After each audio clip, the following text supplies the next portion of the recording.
네, 6장에 들어왔습니다. 우리는 어제 그렇죠. 어제 우리 큐티 했나요? 어제 했어요. 네, 헷갈려요. 이제 안 했구나. 안 했죠? 네. 수요일 날 했네. 수요일 날 했던 내용들을 보시면 이 다리우스 왕에게 그의 부하들이 특별히 시리아 지역을 관할하는 여기 나오는 그죠? 달드넷이라고 그러죠. 달드네라는 그 이름이 아니라 총독을 부를 때 지칭하는 명칭입니다. 그러니까 이게 이름이라고 이러면 헷갈리실 수 있는데 명칭 총독을 지칭할 때 우리도 그 어떤 명칭들이 있잖아요. 제가 여러 차례 그런 비슷한 이야기들을 드렸습니다. 그래서 그 총리 혹은 뭐 이런 사람들을 그 이름을 부르는 대신에 총리라고만 해도 그 사람이 직함이 뭔지 어떤 일을 하는지 다 아는 것처럼 달드네라는 역할이 바로 이 시리아 지역의 지방 관리를 지칭할 때 달드네라고 이야기합니다. 다뜨네죠? 발음이 좀 그렇습니다. 네, 아무튼 그래서 다뜨네가 이야기를 왕에게 물어봤죠. 그러니까 굉장히 지혜롭게 물어본 거예요. 갈등을 일으킬 수도 있습니다. 그리고 선입견을 가질 수도 있죠. 민원을 해준 사람들의 편에 사람들은 설 수 있어요. 특별히 사마리아 지역이라든가 에돔이나 이런 지역에 있는 사람들이 이스라엘의 성전을 공사하고 또 거기에 성벽을 재건하는 듯한 움직임을 보였을 때 이거 불법입니다. 저들이 지금 독립하려고 저런 행동합니다. 이런 민원이었을 겁니다. 그러면 그들이 민원을 보낼 때 당시의 사람들에게 어떤 태도와 자세를 했겠어요. 아마 뒷돈을 찔러주든지 또 잘 보이기 위해서 굉장히 노력을 했을 겁니다. 그런데도 불구하고 이 시리아 지역의 달드네가 나름 굉장히 객관적 입장에서 이 다리우스 왕에게 편지를 보냈습니다. 그래서 또한 이스라엘 사람들이 이야기하는 내용도 굉장히 잘 들어주었습니다. 그리고 그 답장이 오기 전까지 공사도 중단시키지 않았습니다. 이게 이제 하나님의 은혜라고 보는 것이죠. 드디어 다리우스 왕이 편지를 읽고 또 조사를 해보게 했습니다. 실제로 우리 인간이 가지고 있는 약점 중에 하나는 뭐냐면 어떤 내용을 반복해서 듣잖아요. 그러면 그 이야기 쪽으로 우리 마음이 기웁니다. 선입견이 생긴다는 거죠. 그 선입견이 바뀌는 게 굉장히 어려워요. 그래서 사람들이 선입견을 만들기 위해서 굉장히 애쓰죠. 왜? 원리가 있기 때문에 그렇습니다. 사람에게 한번 들어간 선입견은 잘 바뀌지 않는다는 것을 이해하는 것이죠. 다리우스에게 어떤 내용이 보고되었느냐에 따라서 아마 다리우스 왕의 마음이 달라졌을 수도 있을 것입니다. 그러나 달드네 제가 왜 달드네라고 자꾸 그러죠? 발음이 잘 안 되네. 입에 익숙한 것 같아요. 이 보고를 들으면서 굉장히 객관적 입장의 보고가 왔기 때문에 그런 상황을 이제 살피게 된 거죠. 자, 다리우스 왕이 명령을 내립니다. 1절 보시면 바벨론에서 옛 귀중본들을 두는 서고들을 조사하도록. 그러니까 당시에 그 귀중본이라고 이렇게 표현했는데 어떻게 보면 이런 것을 뭐라고 그러죠? 우리 옛 조선 시대나 이럴 때는 그때는 서책으로 도서관 같은 거죠. 도서관 같은 혹은 또 왕의 칙령이나 이런 걸 관리하는 그런 서고가 있습니다.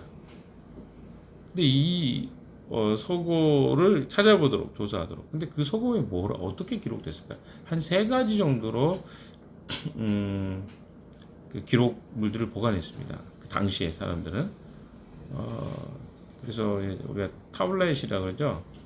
어떤 좀 그 진흙으로 만들어서 기왓장처럼 생겨서 거기다 글을 쓰는 방식, 아주 중요한 어떤 자료나 이런 것들, 이런 방식이 있었고, 또 하나는 파피루스입니다. 파피루스라는 것은 이제 그 나무를 엮어 가지고 만든 이런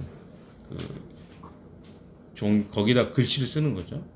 그래서 그걸 이제 두는 방식이 있고, 마지막 하나는 가죽에다가 편지를 쓰는 귀중품들은 그런 식으로 보관을 했습니다. 당시에 그 시대의 보관 방식이죠. 조선시대 같은 경우 제가 이야기했던 서책에다가 보관, 그래서 가끔씩 도서관이 불이 나버리면 과거에 아주 오랫동안 보관했던 이런 자료들이 다 날아가 버리는. 요즘에는 어떻게 보관합니까? 우리나라에서는 그걸 디지털로 보관을 하죠. 자료가, 그러니까 컴퓨터가 잘 관리가 되면 이거는 이제 날아갈 일이 별로 없죠. 과거에 비하면. 그러나 이런 방식으로 그 당시에 서고를 이제 두도록 했습니다. 그런데 2절에 보시면요, 이곳이 존재하는 곳이 바벨론이 아니었어요. 한번 2절 같이 읽어봅시다. 시작.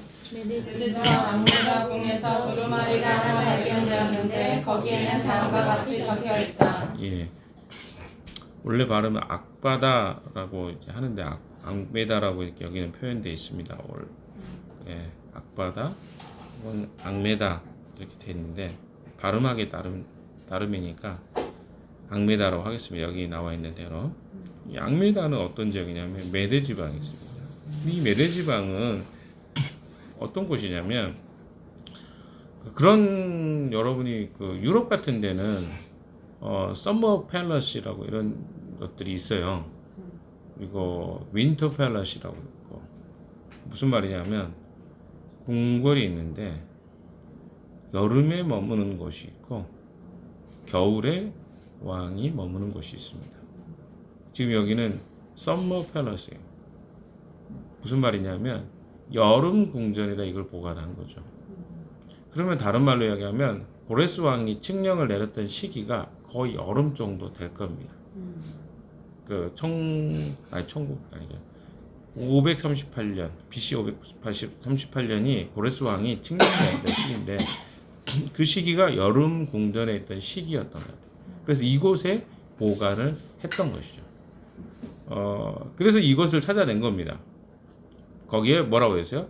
두루마리 하나가 발견됐습니다. 아마 가죽으로 됐을 가능성이 있으면 두루마리라고 하는 거면.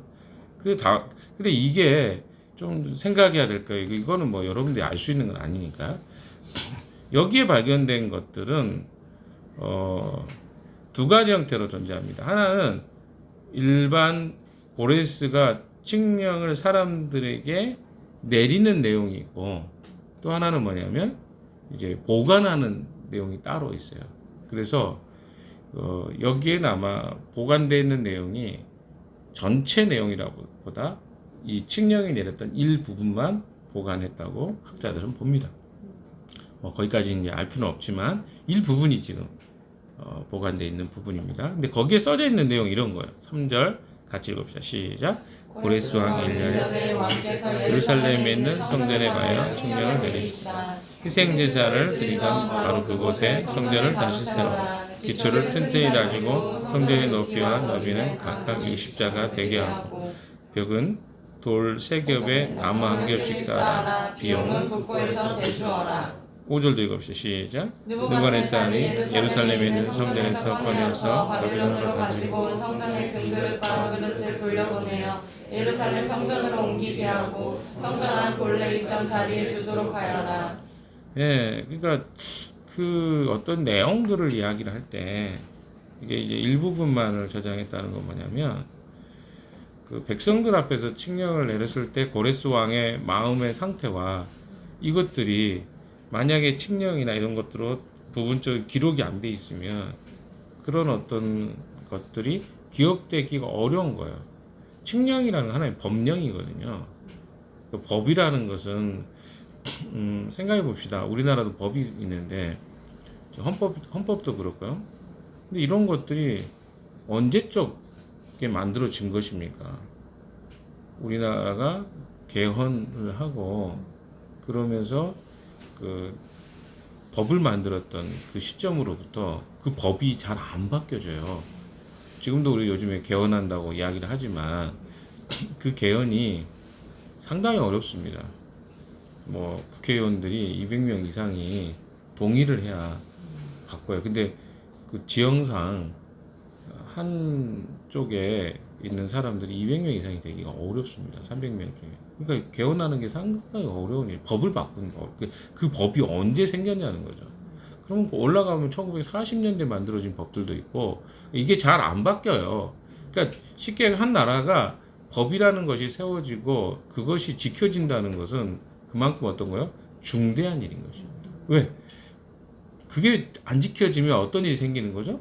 현재 왕이 황제가 통치를 해도 그 법이 지켜지지 않는다는 거예요. 오래가지 않는다. 그래서 한번 법령이 발효가 되면 왕이라 할지라도 함부로 바꾸지 못하는 이유가 그것입니다. 왜? 내가 그 법을 바꿔버리는 순간 무슨 일이 생기는 거예요? 그 법을 따르는 자들이 언제라도 내가 이 자리를 물러나고 나면 또 법을 바꿀 가능성이 있다는 것이죠. 그래서 그 법이라는 것은 한번 세워지는 것을 지키는 것이 그만큼 중요한 것입니다. 그래서 이 다리우스가 왜 이 이야기를 듣고 그대로 하게 됐는지를 여러분이 좀 배경으로 이해할 필요가 있습니다. 근데 거기에 보면 이런 내용이 있는 거죠. 성전에 관한 칙령을 내렸습니다. 근데 여러분 이제 여기서 제가 다리우스하고 고레스가 왜 그러면 이런 칙령을 우리가 좀 생각할 때 너무 좀 이상하다. 왜 이방의 왕들이 이런 식의 칙령을 내렸을까를 이제 그리고 그 법을 그대로 따르라고 했을까에 대한 퀘스천이 들 수가 있을 것 같아요. 근데 전에 한번 이야기는 드렸습니다만 다시 한번 정리를 해보면 이 페르시아나 혹은 이제 바벨론이나 이런 사람들이 종교를 대하는 어떤 자세와 태도들이 있습니다. 그러니까 이 태도와 자세에 하나님이 또 그들에게 어떤 감동과 마음을 주셨다고 저는 봅니다. 기본적으로 페르시아나 바벨론의 왕들에게 있어서의 태도는 뭐냐면 그러니까 자기들도 신을 섬기는 거예요. 그러니까 신을 섬기는데 어떤 방식으로 섬기냐면 굉장히 철저하게 그들도 그러니까 우리가 기독교인들이 생각하는 어떤 기독교인들의 하나님을 섬기는 방식이 있는데 당시에 이 페르시아나 고대 국가에서는 다 신들을 섬겼어요. 그러나 이 신들이 이제 말 그대로 우리가 생각하는 창조주 하나님과는 다른 그냥 인간이 만든 신이지만 기독교만큼의 고등 종교는 아니지만 그들 나름대로 어때요? 이 신들을 섬긴다는 것이 어떤 의미가 있는가 의미를 부여했습니다. 그래서 그들이 생각했던 것 중에 하나가 뭐냐면 다른 나라에서 온 신들을 섬기고 존중해 주는 것이 그들에게는 대단히 중요한 가치였어요. 그래서 고레스가 칙령을 내릴 때도 사실은 이런 배경 속에 하나님, 그러니까 그 나라와 종교를 어떻게 해요? 존중해주고 인정해주는 방식의 왕이 세워졌기 때문에 이런 칙령이 내려진 거예요. 그러니까 우리가 생각할 때는 하나님 감동을 주셔서 이렇게 했겠지만 생각하지만 사실은 그 배경 안에는 어떤 게 있어요? 그들이 종교를 대하는 태도, 자세가 다른 거죠. 그래서 여러분 그 일제시대만 보더라도요. 우리나라도 그때 당시에 굉장히 다양한 시기가 있었습니다. 그러니까 일제 36년 동안 무조건 박해만 하고 했을 것 같잖아요. 일본이 이게 다스리는 기간에. 그런데 그 시기마다 조금은 타협하고 조금은 그 조선 사람들에게 조금 어떤 조금의 선의를 그들이 생각할 때 베풀고 관계를 잘 맺기 위해서 했던 시기가 있고 강압 정치를 했던 시기가 있고 시기마다 조금씩 그 정도와 차이가 다릅니다. 36년도 사는데 피식민지 생활을 했던 사람들을 압박만 했겠어요? 그렇지 않습니다. 그 숫자가 오히려 다스리는 사람이 적기 때문에 이게 굉장히 반란이 되면 자기들이 피곤하고 힘드니까 이런 시기가 있는 거예요. 그런 것처럼 제가 이걸 옹호하는 게 아니라 이런 걸 이해시키기 위해서 여러분에게 말씀드린 거예요. 그러니까 피지배인들을 다스리는 정책과 방식에 하나님의 은혜를 더하셔서 지금 어때요? 이런 고레스 칙령이 나왔다는 거예요. 지금 현실적으로 여러분 이야기를 드리는 거예요. 그래서 왜 이스라엘의 왕 하나님을 이렇게 대단히 믿는 것처럼 이렇게 표현했을까는 사실은 그들의 신앙 속에 어떤 생각이 있는 거예요. 자기들의 신을 섬기는 방식이 투영된 거예요. 하나님을 섬기고 그들에게 이런 제사를 지내게 하고 예배를 드리게 하라는 것이 바로 자기들의 신을 섬기는 어떤 태도와 자세 속에 나온 내용들이라는 것을 여러분에게 설명드리는 것입니다. 이해되시죠? 자, 그래서 그가 희생 제사를 드리던 바로 그곳의 성전을 다시 세우게 해라. 그러면 자기가 사실 도리어 복을 받을 수 있다 이런 생각이 있었던 거예요. 그래서 그런 것을 허용해 준 것입니다. 또 기초를 튼튼히 다지고 성전의 높이와 넓이는 각각 60자가 되게 하고 60자인데 이게 원래 이 내용에서는 역대한가요? 성전을 역대상인가요? 이 성전을 짓는 그 내용에 보면 높이가 아마 15m, 예, 30m인지 15m 제가 정확하게 모르겠어요. 둘 중에 하나인데 여기 보면 높이와 너비가 15m 내지 제가 요 수치를 정확하게 영어로 읽다 보니까 좀 헷갈리는데 15m인지 30m인지 이 높이만큼 높이가 돼요. 너비도 똑같다고 되어 있는데 사실은 원래 너비는 더 차이가 납니다. 10m, 15m네요. 그러니까 높이는 15m, 너비는 10m 정도 되는 두께죠. 그런 어떤 것들을 지으라고 원래 성전에 되어 있는데 여기에 누구죠? 고레스는 칙령을 낼 때 각각 60자 이게 같다는 거예요. 뭐라 그러죠? 정육명체 같은 그런 느낌인데 그렇지 않습니다. 원래 크기가 좀 달라요. 요거는 잘못 이해를 한 것 같아요. 누가? 이 고레스가 이 부분 이런 부분이 있습니다. 조금 차이는 있습니다만은 이 그대로 복원해 줄 것을 명령합니다. 고레스가 굉장히 중요한 부분입니다. 그리고 4절에도 보면 벽은 돌 3겹에 나무 1겹씩 쌓아. 아주 구체적인. 그러니까 이 내용들을 하는 걸 보면 이게 그냥 보통 이야기한 게 아니라 아주 세부적으로. 그러면 그들의 신을 섬기는 방식도 굉장히 어때요? 이런 내용들을 보면 세부적으로 그들이 굉장히 이 페르시아 민족이 그들의 신을 섬겼던 방식들도 어느 정도 유추가 좀 됩니다. 그리고 비용도 어떻게 해요? 국고에서 대주라. 자, 이스라엘 민족에게는요, 어떻게 보면 꿈에 그리는 성전 재건이라는 꿈이 있지 않았겠습니까? 70년 동안 포로 생활하면서 무슨 생각을 했겠어요? 우리가 다시 예루살렘에 돌아가서 하나님을 섬긴다면 이건 영광이다. 엄청난 일이다. 이런 꿈을 꾸고 있었습니다. 꿈과 같은 일이죠. 근데 현실적인 장벽이 있지 않았겠습니까? 왜 없었겠어요? 일단은 포로에서 풀려나지도 않았고, 두 번째는 그 솔로몬 성전, 화려했던 솔로몬 성전은요, 이스라엘 민족이 가장 강대했던 시기에 다윗이 그 기초가 되는 제목이나 또 성벽이나 기물이나 이런 것들을 다 준비했었습니다. 보통 일이 아니죠. 그리고 거의 8년에서 9년 가까이 성전을 건축했습니다. 긴 기간 동안. 돈도 충분히. 그럼 그들이 성전을 재건할 때 어떤 마음이었겠어요? 이건 불가능에 가까웠어요. 왜? 일단은 자기들은 포로 상태였고, 두 번째, 이것은 자기들이 가서 나라를 다시 세우고 자기들도 먹고 살아야 되고 또 어떻습니까? 거기에 필요하고 하는 어떤 것 재력을 갖춰야 되는 시기까지 생각하면 이거는 한정없는 시간이 생각되었습니다. 그러나 놀라운 일은 고레스가 칙령을 내렸을 때 국고에서 대주어라. 이게 굉장히 그래서 중요한 거죠. 불가능이 드림스 come true죠. 그러니까 말 그대로 꿈이 사실로 실현된 거예요. 말 그대로. 그리고 거기에다가 느부갓네살이 성전에서 꺼내갔던 집기나 이런 내용들까지 다 돌려주라고 이야기합니다. 성전의 금그릇. 여러분 금그릇, 은그릇은 말 그대로 금이에요. 은이에요. 은 덩어리고 금덩. 그럼 이것만 자기들이 팔아서 혹은 뭐 다른 형태로 바꾸어 가지고 주물만 바꾸면 되잖아요. 녹여가지고 다른 형태로. 근데 이것을 그렇게 하지 않은 거죠. 왜 안 했을까요?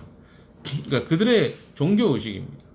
그들은 어떤 방식으로 생각했냐면 한 나라가 한 나라를 정복했을 때 그것은 자기들의 신이 그 나라의 신보다 강하다는 어떤 생각들을 고대의 이 중동에 있었던 사람들은 생각을 했습니다. 그래서 그것을요 어때요? 자기 신전이나 자기들이 섬기고 있는 그 신의 어떤 성전이나 이런 데 안에 보관을 해뒀어요. 왜? 그것이 자기 신이 얼마나 위대한가를 증명해 주는 거예요. 굉장히 다양한 나라에서 가져온 어떤 기물이나 혹은 이 성전에서 있었던 어떤 사용했던 제사 기구라든가 이런 것들 다 보관했단 말이에요. 그래서 이걸 함부로 사용할 수가 없는 거예요. 그래서 이것을 내어준다는 것은 바로 그런 그들의 종교적인 삶과 형태와 굉장히 연관돼 있다라는 것을 여러분 기억해 두실 필요가 있습니다. 왜 그거 아깝게 그걸 자기 나라의 기금이나 이렇게 사용하면 되는데 왜 그걸 고스란히 돌려줬을까? 이런 질문이 나올 것 같아서 설명을 좀 드리는 것입니다. 자, 그래서 이게 지금 기록에 보관되어 있는 거예요. 이 내용이. 이게 5절까지가 기록되어 있는 내용을 성경이 기록한 내용입니다. 아마 여기보다 더 자세히 어떤 내용은 더 기록되어 있을 거예요. 그래서 일부분만 성경에 지금 언급되어 있는 것이고요. 6절부터는 다리우스 왕이 그 고레스 칙령을 보고 난 다음에 내리는 명령이 되는 것입니다. 아마 굉장히 반복되는 게 있을 거예요. 자, 이제 봅시다. 6절부터 한번 읽어봅시다. 시작. 이제 유프라테스 강 서쪽 지방의 다트네 총독과 스달보스네와 경의 동료 관리들과 유프라테스 강 서쪽 지방에 있는 관리들은 건축 공사 지역에 접근하지 않도록 하여라. 첫 번째가 뭡니까? 접근하지 말아라. 이거 위협이 되지 않았겠습니까? 그 지방 관리들이 와가지고 성전 건축하는데 막 꼼꼼히 쳐다보고 있고 뭐 하는 거 확인하고 막 이러면 사람들이 어떨까요? 굉장히 위축이 됐겠죠. 그거 하지 말아라. 접근도 하지 말아라.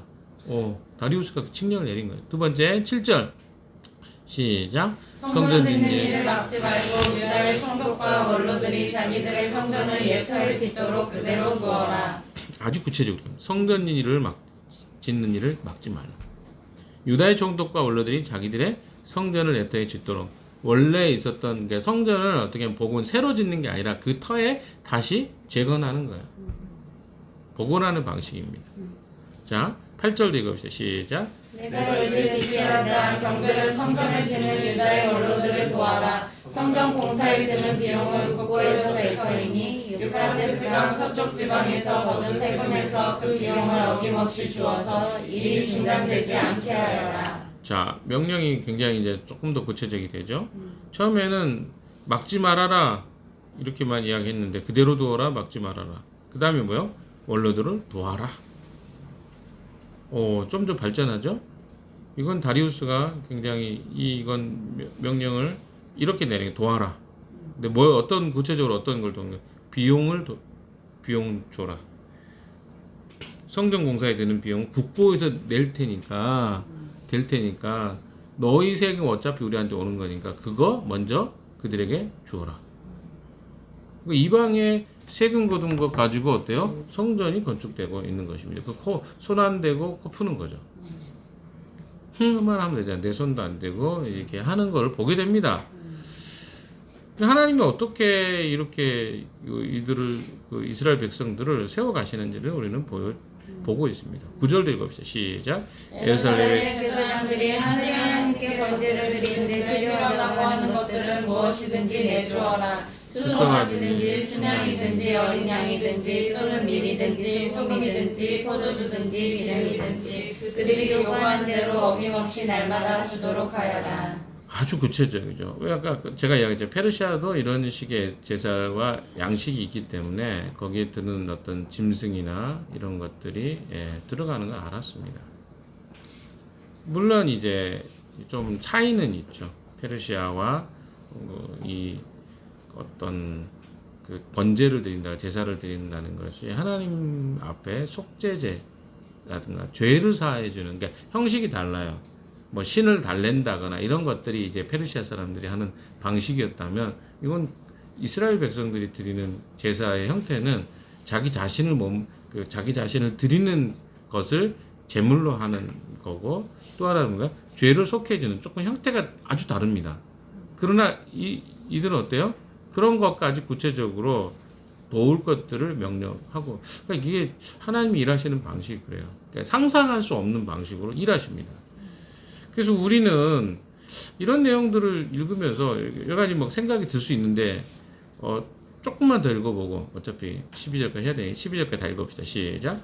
그래서 그들이 하늘에 하나님이 기뻐하시는 일생자를 드리게 하고 왕과 왕자들이 잘 살 수 있도록 기도하게 하리라. 나는 또 다음과 같이 지시한다. 내가 내린 식량을 고치는 자는 그의 집에서 들보를 뽑아서 내다 세우고 거기에 그를 매달아라. 그 집은 이에 대한 벌로 거름더미를 만들어라. 어떤 왕이나 어떤 민족이 나의 칙령을 거역하여 이것을 고치거나 예루살렘 성전을 파괴하며 거기에 이름을 두신 하나님이 그들을 없애버릴 것이다. 이것은 나 다리우스의 명령이니 경들은 지체 없이 실시하여라. 이 칙령이 얼마나 강력한 것인지를 설명해 줍니다.